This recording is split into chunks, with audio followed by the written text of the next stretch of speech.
What's up, guys? Welcome to Pick Up Sports Talk Fantasy Clip. I'm Spencer Stein. Brandon, Russell Wilson's production hasn't been there on the field and in fantasy despite his big payday. Do you think that's time to bench him or start work? Is he even startable in fantasy?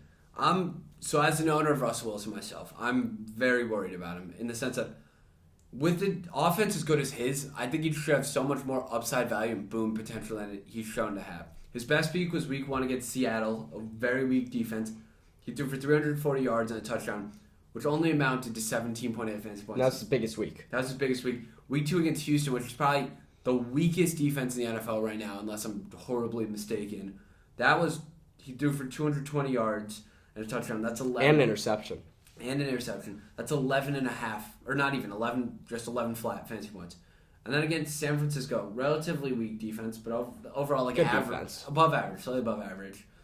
184 yards and no touchdowns. That's 9 points. I think it's at the point now where someone like Carson Wentz is on waivers and has a good matchup with a lot of upside potential. You might have to go with Carson Wentz. Maybe even a guy like T-Law you pick up. I don't like Russ's play at all. It's big time to worry. If you have a guy like Tua, you start him over him. Oh, absolutely. Tua's This week, a guy like Jared Goff, I like over him against Seattle. Even Mariota maybe against Cleveland.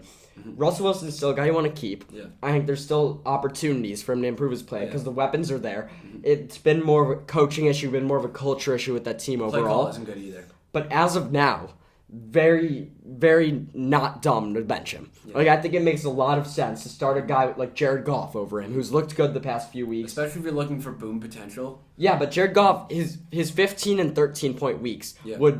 have been above 2 of Russell Wilson's weeks, and his 26 week would be much higher than Russell Wilson's 19 point week. So I think it makes a lot of sense to bench Russell Wilson. He is still startable. If you're holding out on that, great. But I really think it's time to look for better trade options than him. Same thing with Tom Brady. Yeah. His play's been weak. I think in fantasy it's not necessarily going to rebound too hard. I actually think it can improve when his receivers come back. But once again, a guy, don't feel like you have to start, even if you picked him early. So both those quarterbacks, look for replacements temporarily, and hopefully long-term they work out. Yeah, Vegas is going to be an interesting matchup for Russ. I think that this could really go either way. I mean, I think their defense is bad, so it makes sense why, at least on ESPN, he's projected 18 points. But I do think he could hit around that this week. But I think for the next coming weeks, I put him behind. Very cautious about him. I put him behind guys like Tua for sure until Russell Wilson proves that he can work in that offense. So thank you guys for listening in, and let us know if you have any other fantasy debates you want to get to. We're also talking about some running back busts and Devonta Smith and Amari Cooper. So yeah, check those out. Thank you.